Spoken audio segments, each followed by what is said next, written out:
Olá, muito bom estarmos juntos nesse momento. Vamos nos preparando, fechando os nossos olhos, soltando bem o nosso corpo físico, respirando fundo, sentindo os nossos mentores muito junto de nós. Esse mentor querido que durante todo o dia nos ampara, nos intui, nos protege. Vamos sentindo a presença junto de nós, de Joana, mentora da nossa casa, irmã Rosária, que juntas nos recebem de braços abertos, sempre que aqui nos conectamos a essa casa. Mesmo que não estejamos aqui presentes fisicamente, mas que estamos ligados mentalmente à casa. Vamos sentindo toda a espiritualidade amiga, felizes por estarmos juntos nesse instante, numa conexão maior com o Criador. Vamos sentindo Maria, em suas paragens, ela nos abraça. Essa mãezinha querida nos envolve em seu manto azul. Esse manto que nos traz proteção, nos traz acolhimento, nos reporta ao colo da nossa mãezinha, que tanto precisamos no nosso dia a dia. Junto com nossa mãe vamos chegando até Jesus, nosso irmão maior. Esse nosso guia, nosso modelo, nosso mestre, dizendo: mestre, obrigada por tudo que nos ensina a cada instante. E todos juntos vamos chegando até Deus, nosso Pai, que nos aguarda de braços abertos, com um sorriso no rosto, feliz por estarmos unidos nessa conexão. E a esse Pai de luz e de misericórdia que nós dizemos: Pai nosso que estais nos céus, santificado seja o vosso nome, venha a nós o vosso reino, seja feita, Pai, a tua vontade, assim na terra como no céu. O pão nosso de cada dia nos dai hoje, perdoa, Senhor, as nossas ofensas, assim como nós perdoamos a quem nos tem ofendido. E não deixeis cair em tentação, mas livra-nos, Senhor, de todos os males, porque vosso é o poder, o reino e a glória. Que assim seja, graças a Deus. E vamos agora, mantendo-nos equilibrados, serenos, nos preparando para receber os tratamentos da tarde. Abrindo bem os nossos corações, nos ligando a toda essa espiritualidade, recebendo tudo aquilo que viemos buscar. Aos assistidos de tratamento de P2, vamos nos ligar a essas equipes espirituais, sentindo a projeção da luz azul, envolvendo todo o nosso sistema nervoso central, harmonizando e equilibrando a energia dos nossos chakras, um a um. Todos eles, para que funcionem adequadamente dentro de um equilíbrio que buscamos. Que assim seja. Aos assistidos de tratamento de CH, vamos nos ligando com essas equipes, sentindo a projeção da luz rosa, um rosa intenso e muito brilhante, envolvendo cada um dos assistidos em muito amor e muito carinho. Que esse rosa chegue até os nossos corações, abrandando e aumentando a nossa capacidade de amar. Que assim seja. Aos assistidos com tratamento em P3B, Rogamos a projeção da luz branca do Cristo, que vai envolver todos os encarnados e desencarnados aqui presentes. Pedimos a luz azul envolvendo o coração e a mente de todos os assistidos. As equipes espirituais vamos fazer um corte de ligação, que se fizer necessário com a luz laser, tirando todas as ligações que a espiritualidade designar. Pedindo a luz azul envolvendo todo o sistema nervoso central, periférico e neurovegetativo. Luz rosa claro do nosso cardíaco, aumentando os nossos sentimentos, e uma luz amarela muito intensa no nosso frontal, aumentando os bons pensamentos e a nossa conexão com o mentor individual.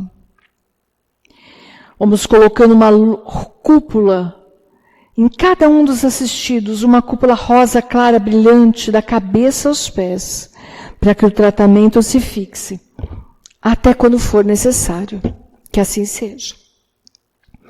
Aos assistidos de P1 e P3A, vamos nos ligando às equipes médicas do espaço, imaginando uma projeção da luz verde, que vai envolver todo o organismo físico e espiritual, tratando cada célula, cada órgão que se fizer necessário, para alcançar assim o fortalecimento físico e espiritual, atingindo a cura que for do nosso merecimento.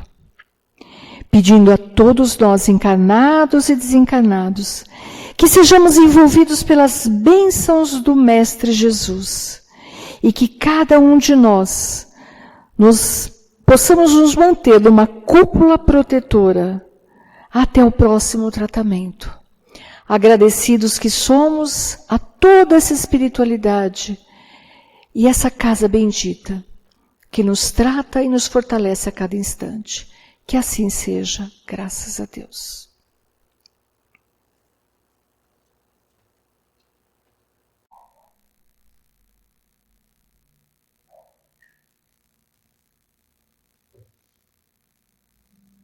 Olá, amigos. É uma alegria estar com vocês aqui mais uma vez, para juntos trocarmos algumas ideias e procurarmos aprender um pouquinho sobre o Evangelho do Mestre, sobre a oportunidade de entendermos um pouquinho. Vai ser bastante difícil ainda, né, em pouco tempo, mas de entendermos um pouquinho o que Cristo nos deixou, o que Ele espera de nós, né? Então vamos juntos, mais uma vez, tentarmos entender um pouquinho as lições do Mestre e ver no que Ele pode contribuir para o tema que a gente vai tentar discutir hoje, que é o amor, bálsamo consolador das nossas aflições.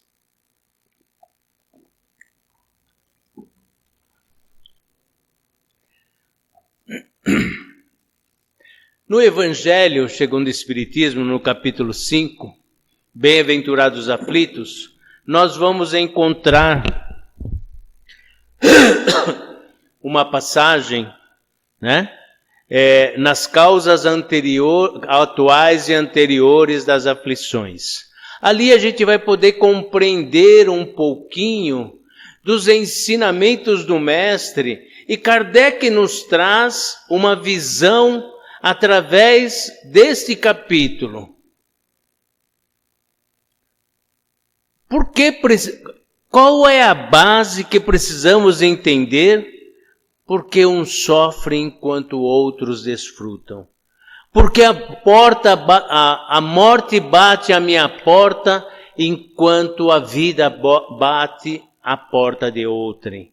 Porque uns desencarnam enquanto outros reencarnam.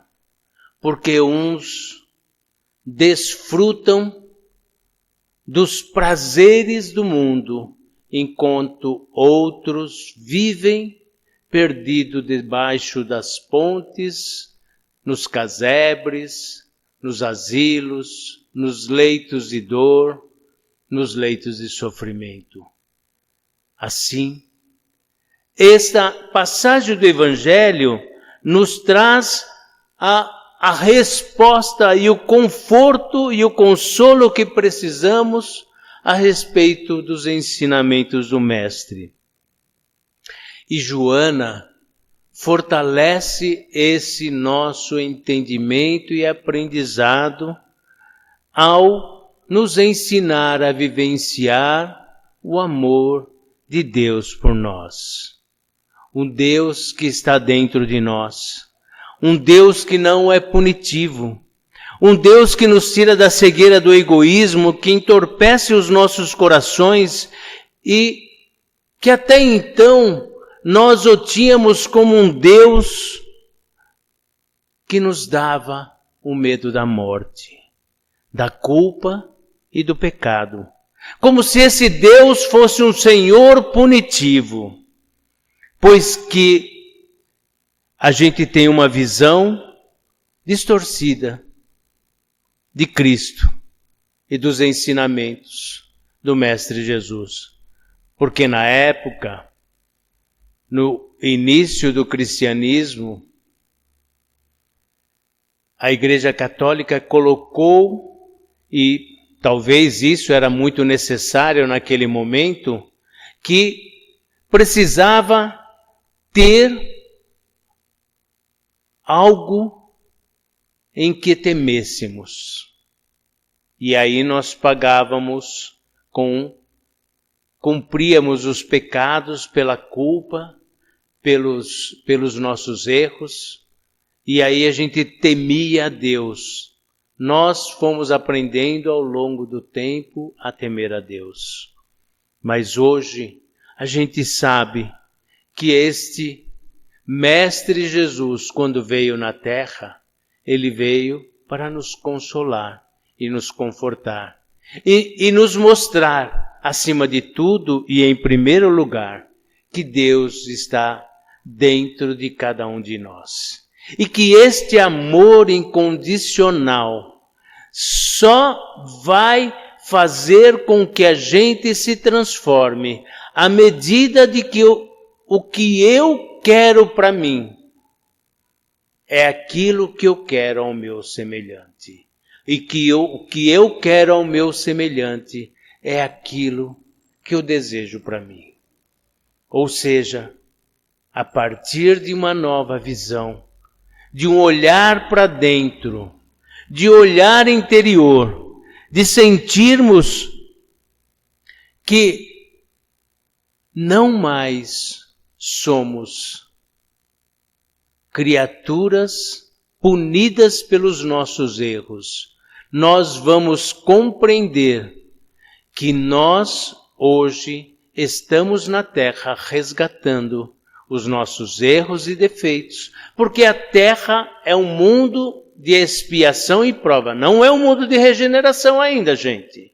É um mundo de expiação e provas. E como tal, nós estamos aqui expiando. Nós estamos aqui resgatando as nossas dívidas, os nossos erros, os nossos defeitos, e não vai ser nessa única encarnação que nós vamos comprar um terreno, um lote no nosso lar ou qualquer outro plano espiritual. E muito menos vamos ser jogados no umbral. Porque até então a gente tinha uma visão de que nós espíritas entendíamos até então que, e ainda para muitos, né, que o umbral é para aqueles que não se transformam. E todos nós evoluímos, todos nós crescemos, ainda que estacionemos tudo aquilo que trouxemos de bagagem, de acordo com as mais diversas encarnações que tivemos, a gente não perde, ela estaciona. E então, nós temos a oportunidade de resgatar, e esse planeta é exatamente isso que vivemos hoje. Então, não adianta entendermos de uma outra forma, onde nós vamos pagar os nossos pecados e vamos viver livre da culpa, ou vamos assumir a culpa por não conseguirmos pagar os nossos pecados. Joana de Ângeles nos ensina tão bem a respeito disso, quando ela nos fala que no futuro a culpa e o pecado não existirão mais no dicionário do espírita, e muito menos do cristão dos próximos milênios, porque estas palavras e atitudes, elas serão substituídas pela palavra responsabilidade, ou seja, nós somos responsáveis pelos nossos atos e por nossas atitudes. Então, irmãos, eu gostaria de dividir com vocês uma historinha que eu ouvi numa palestra do Divaldo e que vai refletir bastante para a gente a respeito do que é o amor e do que é o perdão. Não o perdão como a gente o entende hoje, o perdão que é reflexo do nosso nível de vaidade. A gente perdoa, mas não quer ver mais a criatura. A gente perdoa, mas para que a gente possa dizer a gente mesmo, e às vezes até para humilhar a nossa criatura que perdoamos, que somos bonzinhos, quando na verdade somos criaturas iguaizinhas a eles. Então, quando falo da responsabilidade que nos pede Joana, e que tão bem traz nessa passagem do Evangelho, essa responsabilidade faz nós termos um olhar para o nosso semelhante igual nós temos a nós.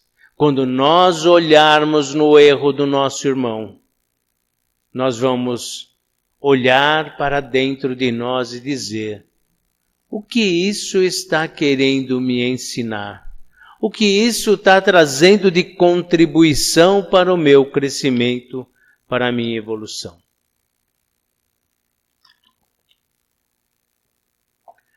Conta-nos, Divaldo, uma história que está num livro escrito,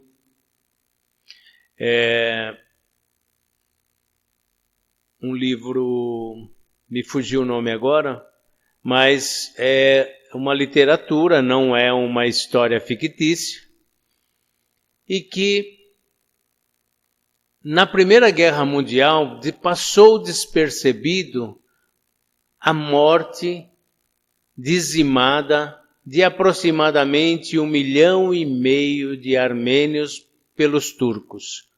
Enquanto existia a Primeira Guerra Mundial e todo mundo se preocupava com essa grande guerra, os turcos exterminavam ou tentavam exterminar os armênios e tentam matado aproximadamente 1,5 milhão de armênios.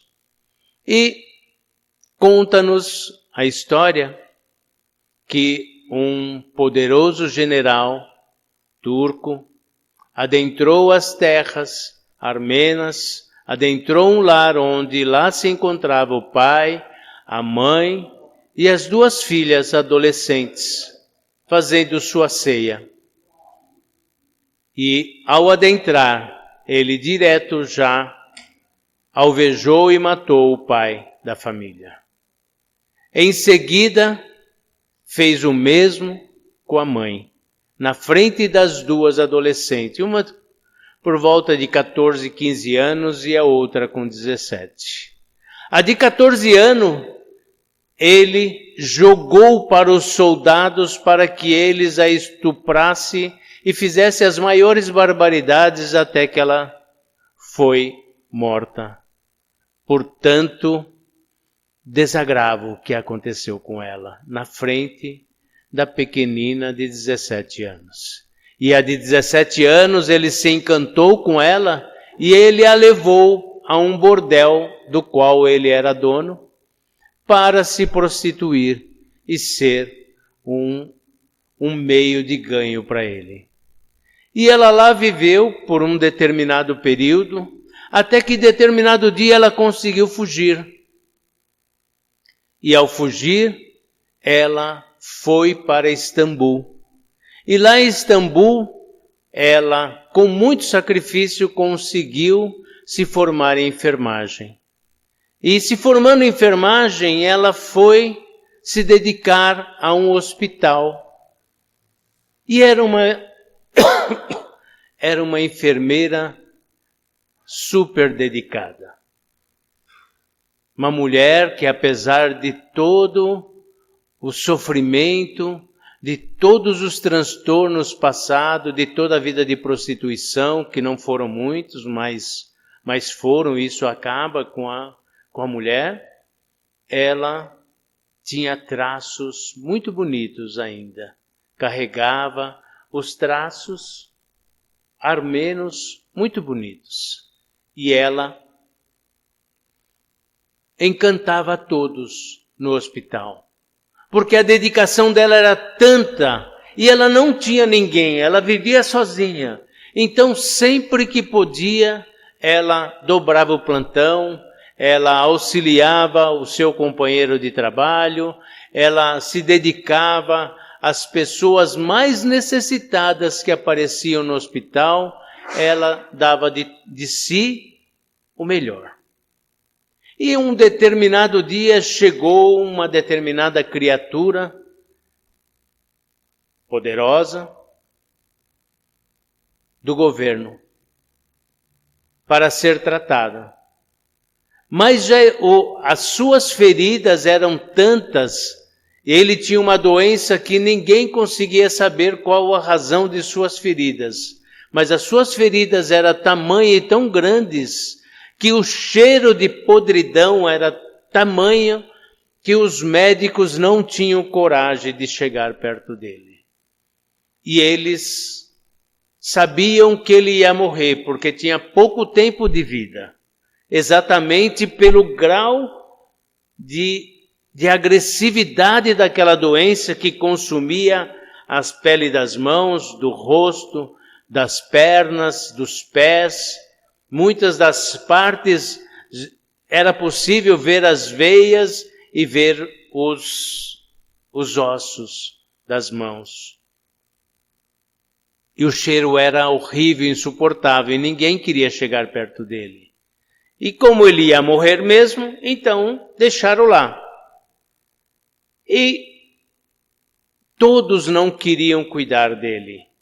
Até que o dono do hospital, como ele era uma figura muito importante, pediu a essa enfermeira, sendo dedicada, se ela não se importaria de cuidar dele.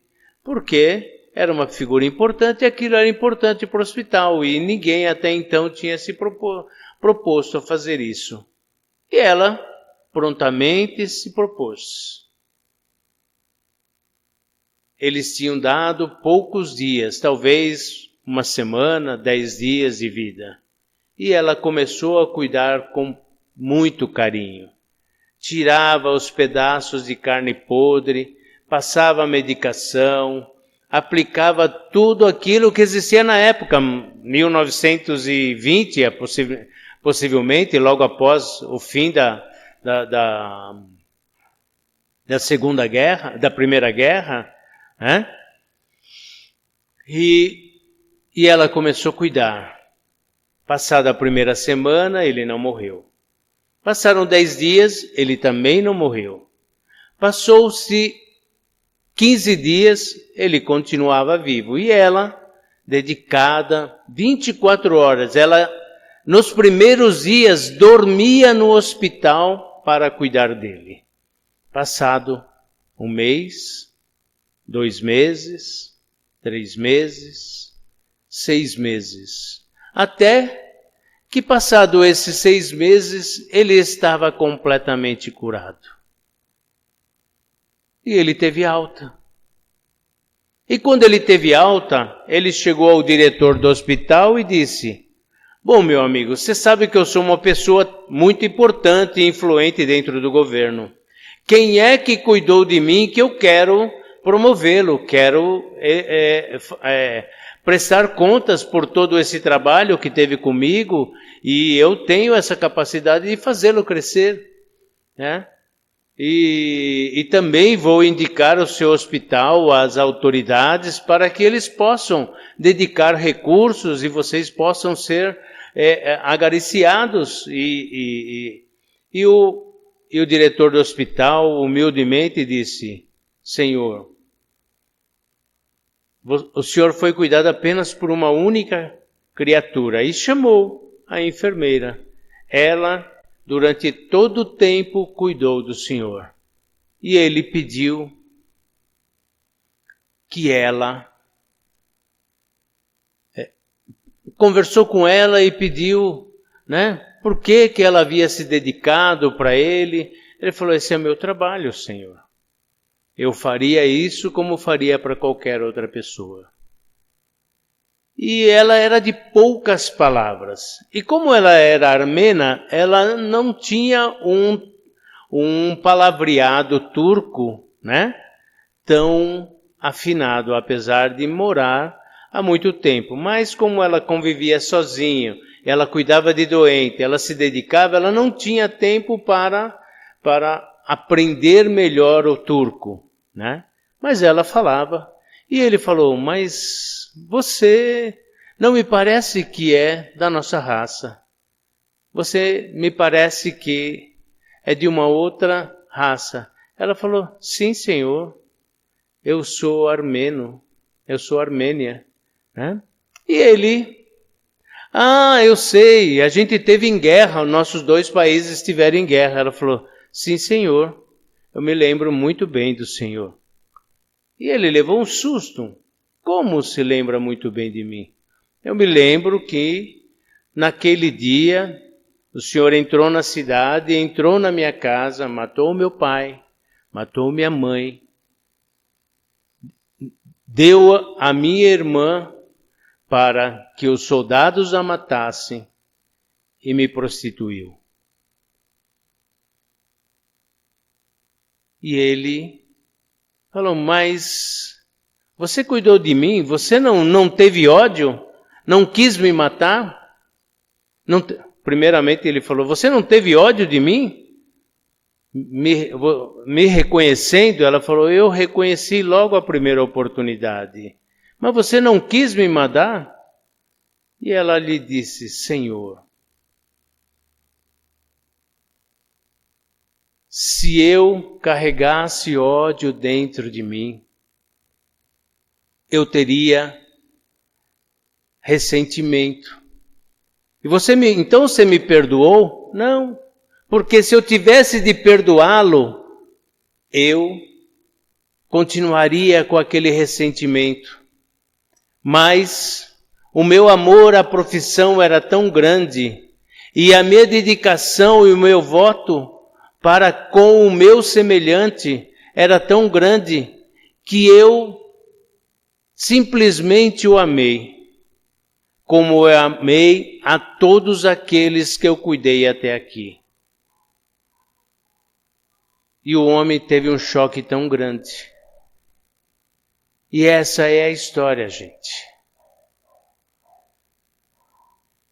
Essa é a história de uma enfermeira que sublimou o perdão, que entendeu a mensagem cristã.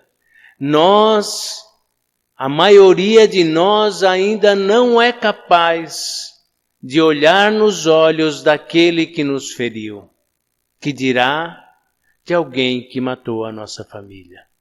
Nós ainda somos um pouco animais, nós ainda não conseguimos perdoar como deveríamos perdoar. A gente ainda carrega muito sentimento de ressentimento dentro de nós. E como eu falei, quando a gente muitas das vezes perdoa, é com um olhar de autoridade, de superioridade, um olhar egóico, um olhar onde eu digo a mim mesmo eu perdoo, pois eu sou melhor do que ele. Quando muitas das vezes, quando você o perdoa, aquele perdão pode ser da boca para fora. Mas muitas das vezes esse perdão também é uma humilhação para aquele que você o fez com um olhar de desdém, um olhar de vaidade e de orgulho. Nós ainda não conseguimos entender a palavra cristã de conjugar o verbo amar. Nós ainda não conseguimos sentir o bálsamo do amor refletido dentro dos nossos corações.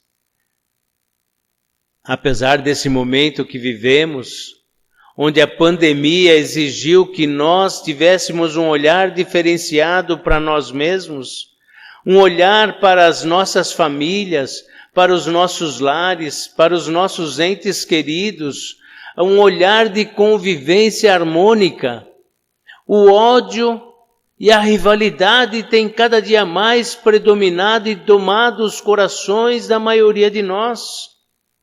Onde é que está o ensinamento cristão? Onde é que está o ensinamento do amor dentro de nós? Quando nós carregamos todos esses sentimentos, nós esquecemos de conjugar o verbo amar. Nós esquecemos que o amor transcende fronteiras, que o amor é a essência maior da vida e que este sentimento tem que estar brotado dentro de nós. Quando você carrega esse sentimento dentro de você, você não percebe que alguém te fez mal, porque muitas das vezes você não tem a coragem de dar a outra face, mas você dá uma face e não revida, porque aquilo não te magoou. Quando você sente que você dando a face, você se magoa, é porque algum sentimento ainda não está bem feito, bem realizado dentro de você. E aí você muitas das vezes explode.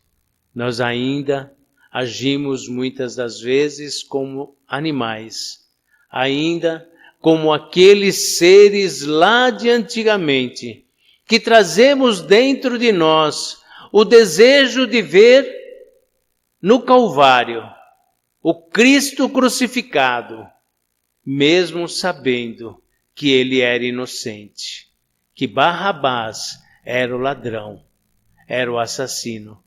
Nós absolvemos ele e condenamos o outro, porque aquilo trazia um ego, uma satisfação interior.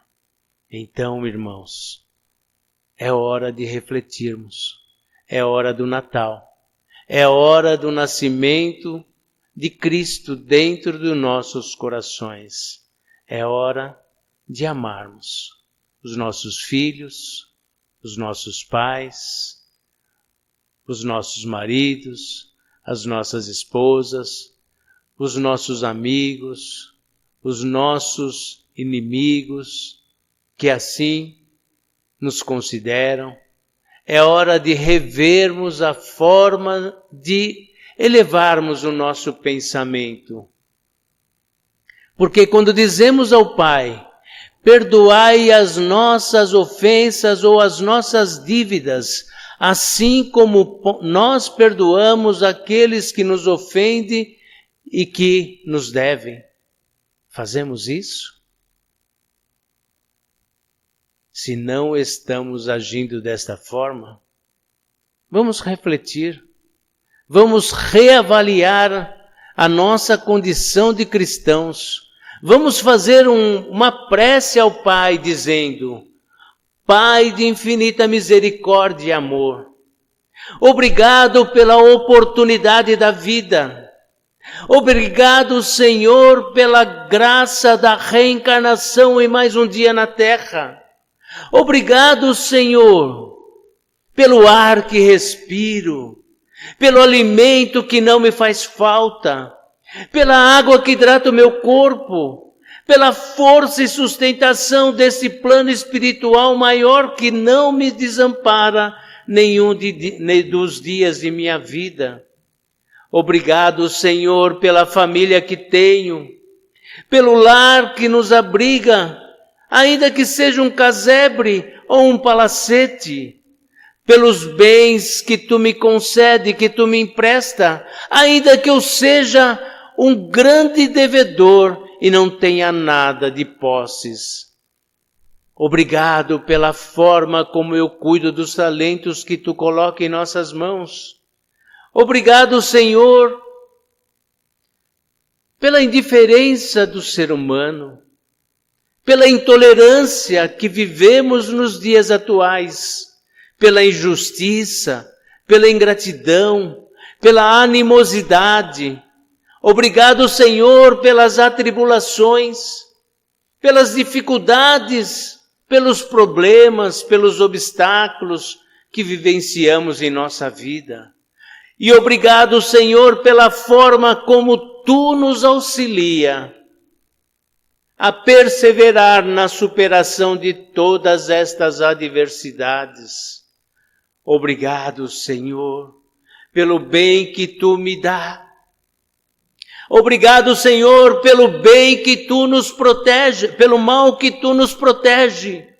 Mas obrigado, Senhor, pelo mal que pela Vossa justiça divina Tu permitir nos atingir, para que se cumpra a Vossa misericórdia. Obrigado pelo trabalho que tenho. E se não tenho trabalho, obrigado a si mesmo, pois eu tenho alguém que me auxilia a levar o pão ao meu lar. Obrigado, Senhor, por estar doente nos leitos de dores dos hospitais, dos asilos, dos manicômios. E obrigado, Senhor, por purificar a minha alma através da doença.